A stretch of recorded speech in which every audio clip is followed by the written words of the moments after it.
The headliner of the event, our special guest, please welcome Doctor of Dietetics, speaker, model, international best-selling author, a woman who makes a plan, Dr. Maye Musk.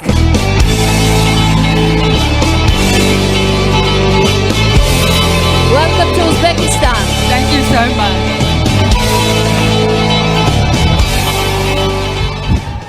So, hello everyone. I'm so excited to be here.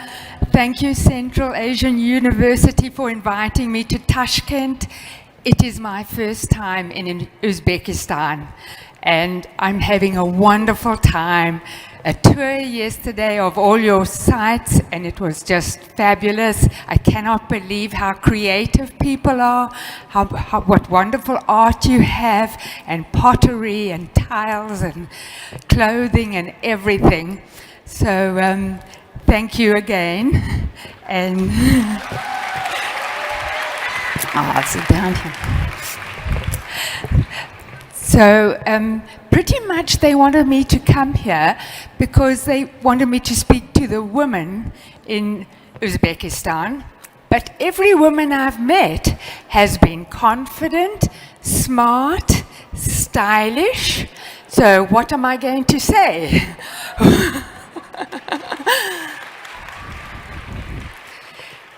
I'm so happy to see all this. So I will share some of my life experiences. Some of you have read my book again, and I've had many compliments from Uzbekistan women to say it changed their lives, and I didn't expect that. I did have an adventurous life, but I didn't think I had many stories to tell, but it seems like many women are going through the same things that I did. So, when I grew up in South Africa, my parents had moved from Canada to South Africa in 1950, when I was 2 years old. How adventurous is that? No one knew anything about South Africa, except there were lots of animals. So then, we were there, and I grew up in a happy family. My father and mother were equal to each other. My brothers and sisters and I were treated equally. So I had no idea there could be a difference in how people perceive women and men. So then I go to school, and I'm the science nerd. I don't know how many of you are science nerds, but you really don't get any dates, so I wasn't very popular.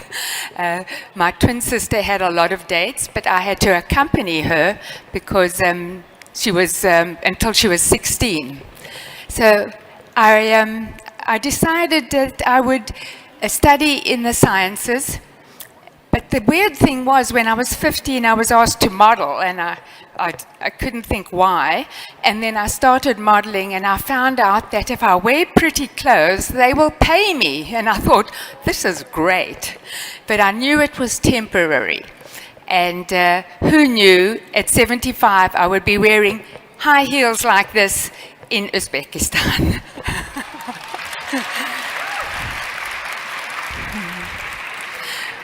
So then, because I was the science nerd, of course I did a Bachelor of Science, but my father said I should have a profession at the end of that. So many of you are students, and you don't really know what you're going to do. At 17, I didn't know, but I still went to university to study. So, and then the only university I could go to would be an Afrikaans university.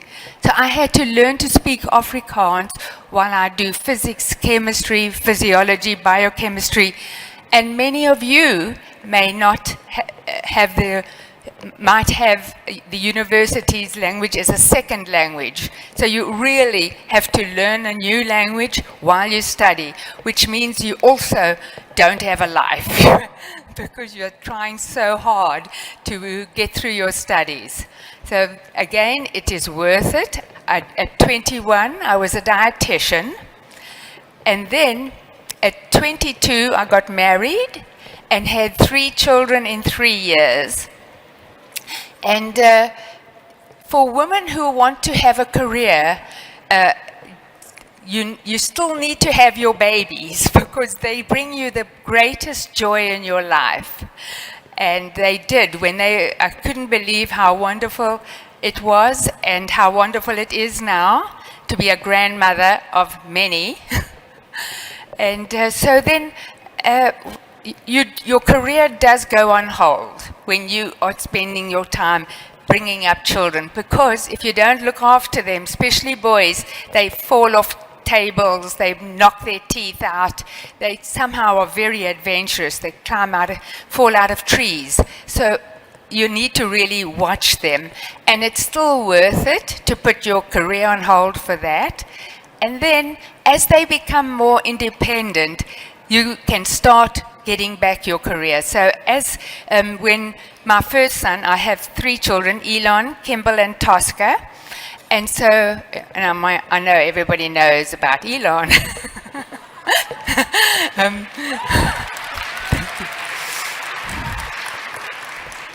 Then you will understand, when he turned 3, I took him to the nursery school and I said, I'm the only person he talks to. He needs to come to a school.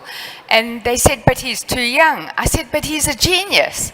And they looked at me as if to say, okay, another crazy mother. Because he was so shy. People didn't know how brilliant he was. And he remained shy, actually, all through school. And then at university, when he went to study for physics, I went to visit him, and for the first time, he met his own people. They were laughing and joking about physics, and different formulas. Now, I've studied physics, but they were way beyond me, and they were just laughing about calculations and things like that. And it was just happy to see him happy. And now, of course, he's got a lot of happy engineers and men and women around him who think the same way for the future of the world, which is great. So when it came to growing up with the children, as I say, I worked as a dietitian, which was nice because I could have a room in my house as an office. So I was very fortunate that I could work my hours that I wanted to. And the weirdest thing was at 28, they wanted me to model again because they couldn't have an 18-year-old model as mother of the bride. They had to have an older woman. So I was really old at 28. But I wore beautiful mother of the bride clothes. But I was really unhappy in my marriage. And at 31, I decided I don't want to be unhappy anymore. And I ran away with my 3 kids and got divorced on condition that I take nothing, except I wanted my 3 kids. And I had a lot of savings, but of course my ex-husband had still signing rights on my savings, so he withdrew everything and just stole my money. And so he really wanted me to suffer for leaving him, and I suffered, but not as bad as if I was living with him. That was suffering. So again, you make your choice. If you're in a miserable situation, you can stay there forever, or you can make a change and be terrified, have no confidence, you don't know what the future holds for you, but you need to get away from a bad situation it could be personal or business-wise, and then you have to explore new options. It may be that you're on a very small budget. Fortunately, I can make a good bean stew because that's very inexpensive and very healthy. And I would buy fruits and vegetables that were inexpensive, and then I would also buy food that was subsidized by the government, like brown bread. And my kids didn't complain, which was nice. Well, if they did, actually, they said I never listened. So they had to put up with that. And so then you have to learn to date again, which is complicated, and you don't understand it. And then I had a fiance, and it wasn't going well, but fortunately he got someone else pregnant and moved in next door to me. But I was still terribly sad. And then I decided I'm going back to university. So then I go to a small town, which is all an Afrikaans town, and they had an opening for me to study dietetics, the hospital internship. So then I could learn more and work more with chronic diseases like heart disease, diabetes, hypertension. And for those of you in the medical field, you'll know exactly how nutrition is important. So then I'm just going to have some water. Let me have some water. Oh, I see there's some there. There we go. So then I contacted the university hospital, and they said I could have a hospital apartment. And that was a one-bedroom apartment. So by then, Elon had gone to live with his father and the evil ex-mother-in-law. I don't know if you have evil ex-mother-in-laws, but I did, who convinced Elon that it's not fair. I have 3 children, and he has none. So Elon went to live there. Also, my ex-husband had encyclopedias, whole sets of encyclopedias, and Elon loves to read, so he buries himself in those. And then, of course, he could afford to get the first computer in the very beginning, and he could then, yes. Oh, yes. Is that better? Oh, thank you. I thought it was echoing, but nobody was saying it. Is it better now? Okay, thank you. You see, we just needed to make a plan. All right. So then, as I say, so I went back, and then I could really work with chronic diseases, which was great. And then I did a runway show for the Cancer Association. The matron said, "You are going to be work with my colostomates." I said, if I'm going to work with a medical problem that has no publications, I want a Master of Science degrees. They got me that paid for and everything, so I could do that. But then my children wanted me to go to Johannesburg, and I went there. I moved again, started my own business, struggled. Every time when you start your own business, that first year you are in poverty. You really are poor. And then Elon wanted to go to America, but we couldn't get in there, but we could get into Canada. So then we went on a trip across Canada, Elon and I, to see where could I do a PhD, where could I get a model agency. And everywhere it was fine. And so, but the University of Toronto offered me a research officer position as well. So we decided on that. And so I would go back, and then, but I also was accepted in South Africa. I thought, well, I'd rather study in South Africa. But when I got back, my daughter had sold my home, my car, and my furniture. So I had nothing to come back to. I just had to sign the papers.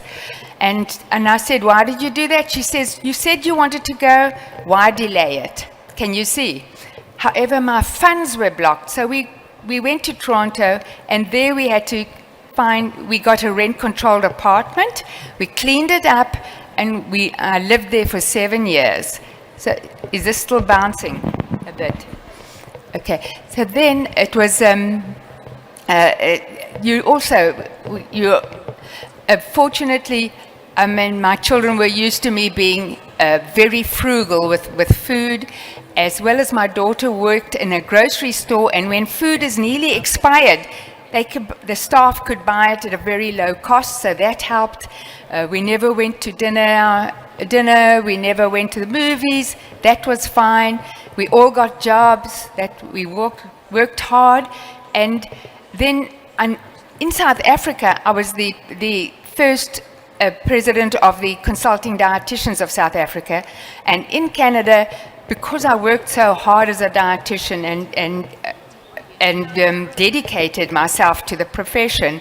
Then I became president of the Consulting Dietitians of Canada, as well as received a peer recognition award. So everything was going well. At long last, I had a great business, 25 patients a day, 3 dietitians working for me, modeling everywhere, giving talks everywhere. And then my children moved to the States and they wanted me there. I said, no, I just finished, you have to rewrite your exams, just so that you know, if you change countries, whatever profession you are, you may need to rewrite the exams. And, so now again, I had to study the Krebs cycle and mitochondria and digestive issues and things that I've never needed to work with. Although I was quite good at renal diseases, because my degree that I got from the University of Toronto was, for those of you in the medical profession, it was continuous ambulatory peritoneal dialysis, amino acid versus a dextrose dialysis, to see if the nitrogen balance would improve. So that I can't say to everybody, but I can say it to the medical students. And I really loved the research work, and I kept going with the research work. And then I moved to the United States, to San Francisco, started my business all over again after passing the exams. So again, lived in a small bedroom apartment down an alley in a basement, and started my practice. And of course, nobody cared. Here I was, I'd come from South Africa and Canada at the top of my profession. In America, they didn't care. So I used to send out so many letters. Remember, we didn't have internet and we didn't have social media. And so then I started my business again. And in San Francisco, I started connecting with all other dietitians, and one of them had a practice at a sports club, but it was an hour and a half's drive for her. So she gave me that practice, and then I would bring people into the sports club as well. So it was a win-win situation, and then I could slowly pick up my practice, and it was really going nicely when my sons sold their first company. I mean, we were all really desperate before that. They sold their first company and said, go and buy yourself a house and a car. Well, we're after being on a budget for so long and being stressed for so long, it's hard for you to think you can spend any money. And for my kids too, they were living in a room on a parking lot, and then which was also their office, and then they would go to the sports club, the YMCA, to shower. And so then they also could get themselves an apartment. So that was really special for us, but it didn't stop us working hard. And so then after I was looking at houses with Tosca as well, looking at various locations, where can I buy a house? I had to give a talk in New York. And when I went to New York, I said, this is where I want to live. So I said goodbye to my children. They said, really? You're leaving us? I said, you don't need me. I'm on my own, back to New York to start all over again. And as I said, starting over is hard.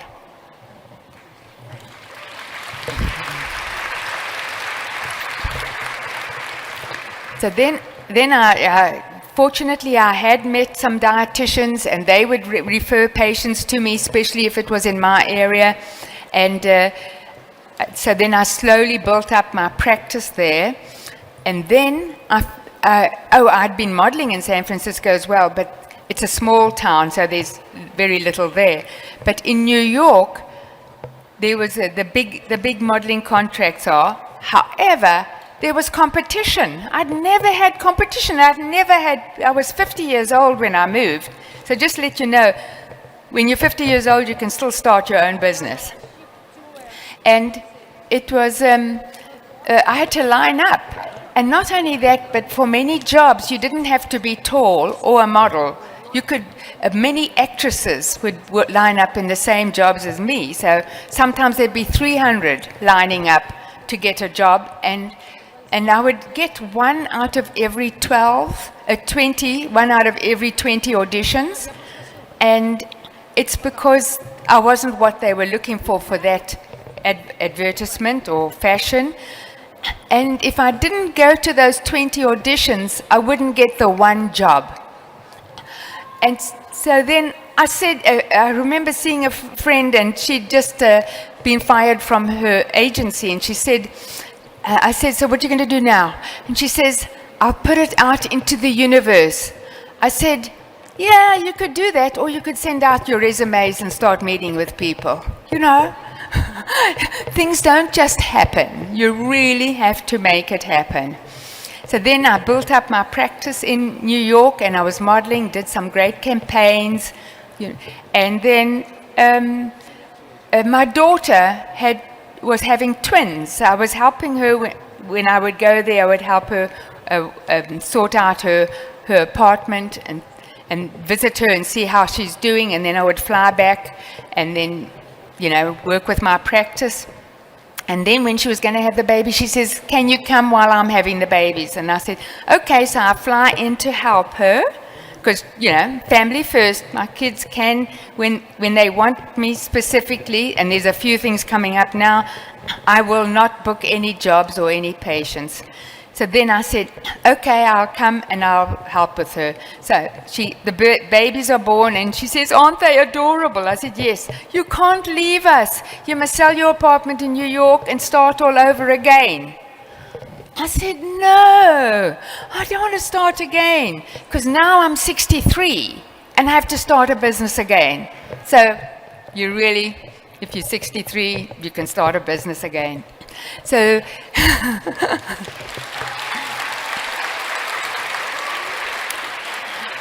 so then I'm helping her. I stayed with her for 8 months.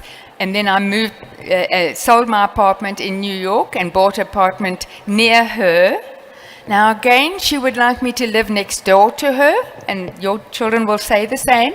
However, there are stairs there, and my dog was too old to walk stairs. So I said, I'll be 5 minutes away, but I need 1 floor. And she said, you can't choose a home because of your dog. And I said, yes, I can. So you stand your ground, and you do that.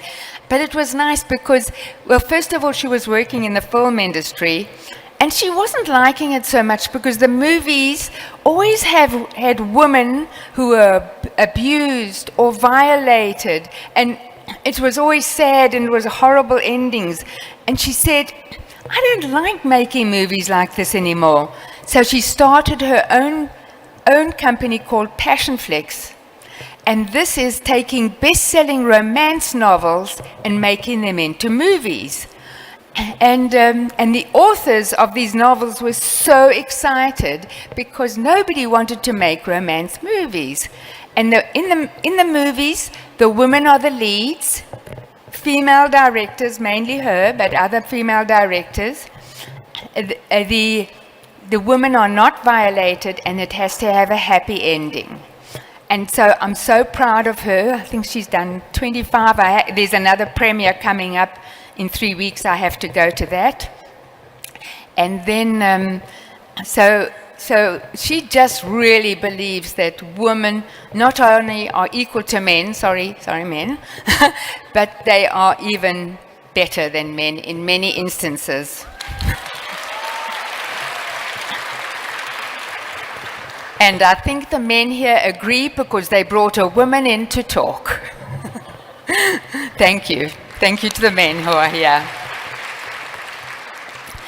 So then Tosca decided, and Elon was also in Los Angeles, and so I taught public health at a school and had a practice, but then I started becoming famous with front covers and suddenly modeling a lot. And the patients would come in with my magazine cover. They'll pay for the hour, but they want me to to sign it. And I said, you can't just do that. I need to see you for your nutrition. No, we don't care. We want you to sign your covers. And I said, this is not what I want to do. So then I stopped my practice. So you have to make a plan to change. I stopped my practice and I just did more speaking engagements and more modeling. And then, of course, Tosca, my daughter, moved to Atlanta. Really, I'm talking too much. She moved to Atlanta because there's better tax credits for movies.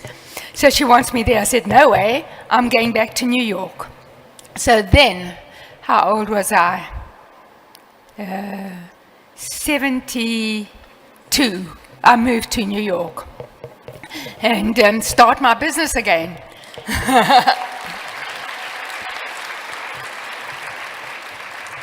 And then what happens, a book agent contacts me and wants me to write a book. I said, I don't have a book to write. Well, what can I write about? And they said they'd seen all my interviews and read about me in so many magazines. They really thought I had a story to tell. And I said, okay, I'll write about my life and then my experiences. And then I told my children, you don't believe it. They actually made an offer I couldn't refuse. I mean, they're paying me a lot to write a book. And so my children said, each one of them, and when I told them separately, they said, you talk about your struggles. I said, I'm not talking about my struggles. I'm perfect. Look at me on Instagram. Fabulous. No problems at all. And so then they said, no, you've got to bring them in. So I do. What you do is you dictate your stories and then you have it transcribed, so it's easier than just typing. And then I went through it with a publisher and I said, take out all the sad parts. And she said, no, it stays because women will relate. And funny enough, many men relate too. They relate to the entrepreneurship and the nutrition side, which is also in it. And then the stories, the adventure stories in the Kalahari Desert. So that's what the men usually love. They don't like the beauty and modeling side so much. But they also like the family. I also talk about the family.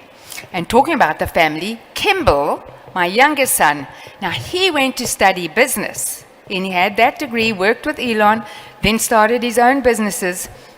And he loved to cook. So when they sold their first company, he went to the French Culinary Institute to learn to be a chef and worked long hours.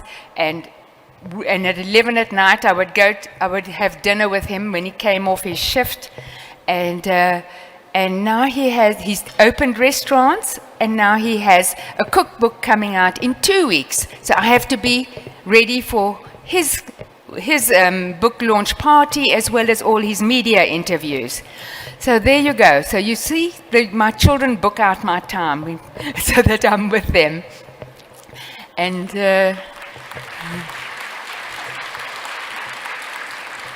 yeah, but you're also with them when they go through hard times, because that's what a mother does and a father.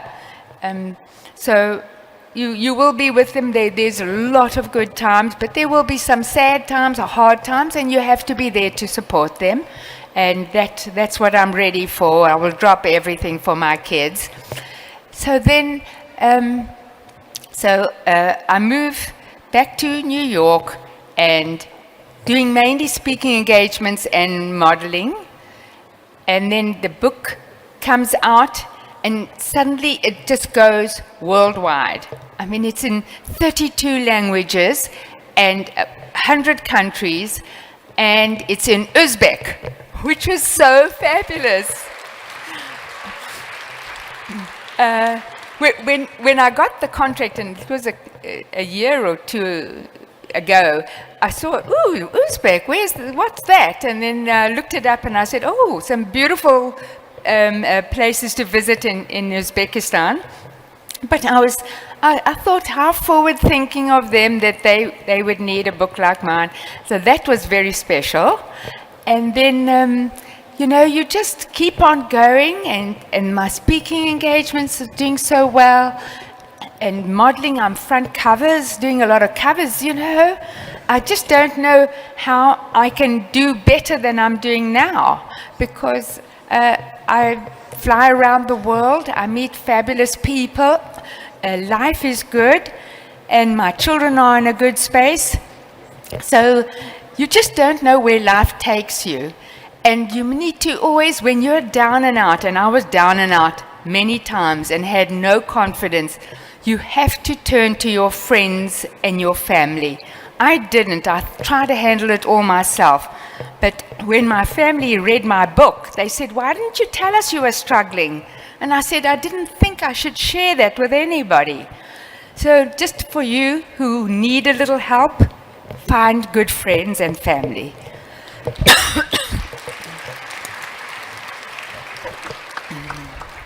And so we're going to now call on the moderator to come in and ask some questions.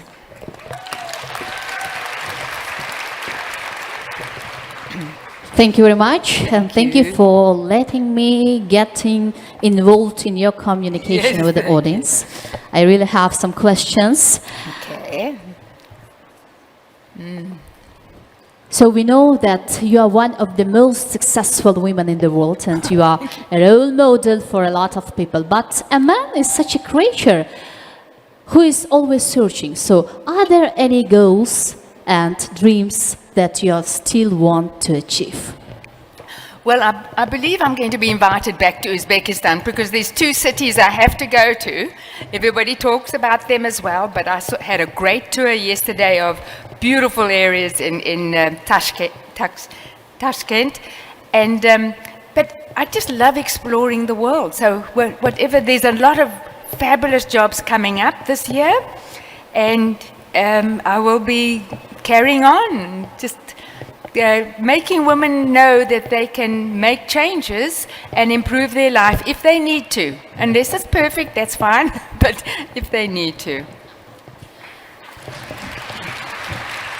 Please, applause for you. And everyone has hard times during his life. And what made you move forward when you have such times and were disappointed from everything? Well, you know, that I didn't have hard times until I got married. I didn't really know about hard times because, well, studying is hard, but it doesn't make you scared or anything. But then I got married and I was very unhappy, and you don't know how to get out of it. You know, you're in a deep hole and there's no way of getting out, and then you make a plan and you just do something drastic. And I could have been I had no confidence, and I could have been completely wrong. But, because then my ex-husband sued me 9 times in 9 years for being a bad mother, right? He had no proof, so he didn't win. But the point is, keeping me poor and keeping me, out of, trying to make me fail. Yeah. And what do you think? What kind of advice can you give to our women? How can we balance between family and career? Is it possible to have it all together? Well, as you see, I have balanced it.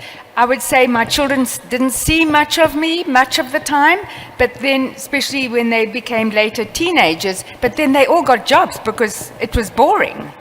And they all worked hard and supported me. So you go through stages, and it's either your children are your focus, then you slowly start picking up jobs and work, and then you can maybe support yourself if you're in a miserable situation. Yeah. Anyway, you have raised 3 successful entrepreneurs. Yes. And what do you think? What was the biggest mistake in your life? Well, it definitely wasn't having children, because that was a huge thing. The biggest mistake was staying in every situation. I stayed in it too long, thinking I can change people, thinking I can change my surroundings, and I couldn't. Because when people are evil, they don't change, they remain evil, or if they're mean, or if they treat you badly.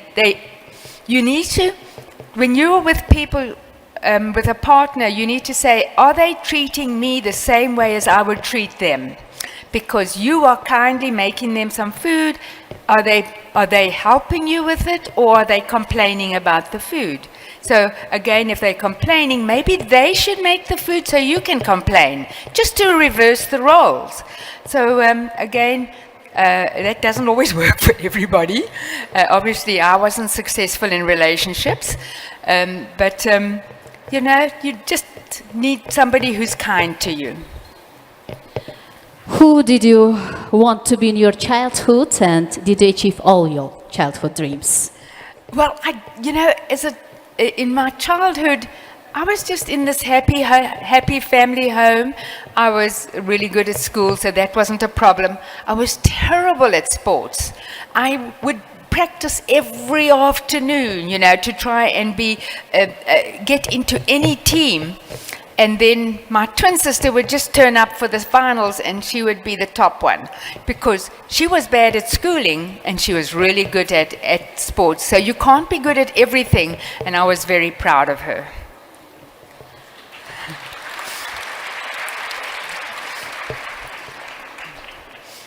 Why did you choose modeling in your life? What? Modeling. Why did you choose modeling in your life? Why did I choose modeling? I never chose to model. It's ridiculous. Why would I do that? But at 15, I was asked to model, and it sounded, oh, it's fun. And I never gave it another thought, but I kept on getting, you know, like I did the teeth ad, then I did clothing, then I did makeup. And they paid me so nicely. And I was always surprised about that, but I never let it interfere with my studies, because studying to me was, education was more important than modeling. And even if it was a big job, I wouldn't take any time off from my studies. And we know that you are a doctor of dietetics, and you are very proud of this fact. And can you give some advice? So how can we improve eating habits or control what we eat every day? Yes. Well, first of all, always include more fruits and vegetables, and your fruits and vegetables taste delicious. In other countries, like America, there's too much transport, so it's not so delicious. You need to eat when you're hungry. Don't eat before you get hungry, because otherwise you can gain weight. And weight gain, it leads to chronic diseases, can lead to chronic diseases, but also makes you uncomfortable, because if you've got a beautiful dress and it doesn't fit, it makes you sad. So twice in my life, I was around 90 kilograms, and both times I would love to eat everything I wanted, you know, because it's great, fried food and desserts and everything and chocolates. But it still made me sad. So now, and then of course you have bad health. So my cholesterol went up, my knees and my back hurt. And so now I do have control, because I only eat when I'm hungry. And then the third thing is, if you have a food that you love, but it's high in fat and salt or high in fat and sugar, don't have it near you, because if you're hungry, you will eat it. You have to have the healthy food with you. And then in my home, you will not see chocolates and ice cream, because I would have eaten them. All right. So I know how to control that. Now let's talk about your experience as a writer. Oh, yes. So, well, first of all, I did write a book in 1996. It was published in 1996. I was giving a talk for the Canadian Dietetic Association, because I was living in Canada at that time. And the publishers come to me and they say, we would love you to write a book. And I'm saying, I don't write. I'm a speaker. I'm not a writer. So then they said, you know, I've just mentioned some other dietitians. This publisher wants me to write a book. They said, oh my God, well, that's magnificent. You never get asked. So then my boyfriend dumped me, and I was very sad. I get dumped a lot. And then I went back to the publisher and said, okay, I'll write the book. So I wrote the book. and I thought it was really interesting to talk about the mitochondria and DNA and RNA. You know, that I love that. And then Elon reads this and he says, this is boring. Why are you seeing 25 patients a day? So then I wrote it about the questions they ask and how I answered them. And then I was the first dietitian to be on a cereal box. So there I was, the whole wall at the supermarket with my cereal box, my face on it. So that was very special. But then I didn't write again. I only wrote scientific papers until I was asked to write a book again, A Woman Makes a Plan. Who knew? So in your book, A Woman Who Makes a Plan, you mentioned that the strength of character and the importance of self-motivation. But what drove you to keep going and not give up? Well, you know, you have to keep going if you have 3 kids to feed. You have no choice. You just need a roof over your head and 3 kids to feed. Because, well, when I was in the Kalahari Desert, then we didn't have a roof over our heads. We slept on the ground in our sleeping bags and zipped it up so the hyenas didn't bite our faces off. So I could sleep anywhere, and we did. We slept on floors, on mattresses, on the floor, in garages. We can sleep anywhere and we'll be fine. And so I always just wanted my children always to be happy, because then a mother's happy and a father. and then you can just keep motivated that way. In any field that you tried, you are the best, and what inspires you to be the best? Oh, funny enough, you want to be the best in your profession. So when I moved to New York, I said, I'm going to be the best dietitian in the world, because I travel the world giving talks. My book was on a cereal box and all this, and that's 25 years ago. All right. And then I started having grandchildren, and then they became more important to me than my career. I mean, my career was going well. But then I wanted to see them and I wanted to visit them. So then that means I wasn't, well, maybe I'm still the best dietitian in the world, I don't know, because I'm doing very well that way. And my colleagues really treat me well and really appreciate what I do for the profession. So in that way, I'm making it more recognized so that people will rather eat well to reduce their risk for chronic diseases rather than go on medication. So let's see, I am actually signing another contract to do the nutrition side, to write a book about nutrition. What can you make happy the most? What? What can you make you happy the most? Oh, I think staying in good health. All my children and grandchildren should be in good health, because when you're in bad health, then you can't do anything, you know. And you will go through stages where you have to, you're not well, and then you can't work, you can't be happy. So I just want everyone in the world to be happier and healthier. Yeah.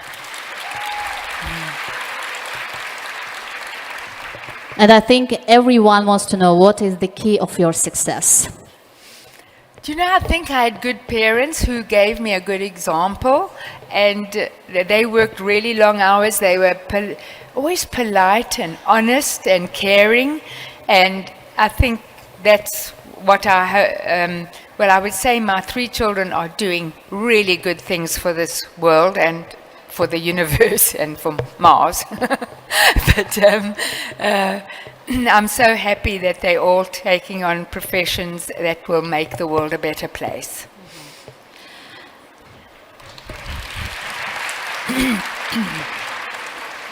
Dr. Maye Musk, your career spans across multiple fields, from modeling to nutrition and entrepreneurship. And what do you consider as the most significant factor that has contributed to your success and versatility in your navigating these diverse industries? Oh, well, I'm very organized. As a dietitian, when I was seeing 25 patients a day, I was always very organized. And so now I've learned to say no. So sometimes I get invitations to go somewhere, and Yeah, no, I don't have to do that one. I'll do this other one, or I want to be at home with my dog, or I need a bit of a break, or I want to visit my grandkids. So I've learned to say no, and we get a lot of requests and offers every day, and then some. But when they're fantastic, then I turn up.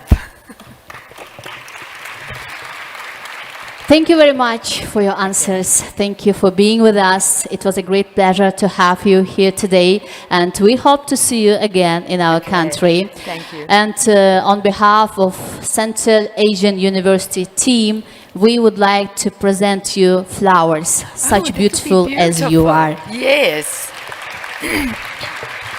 Okay.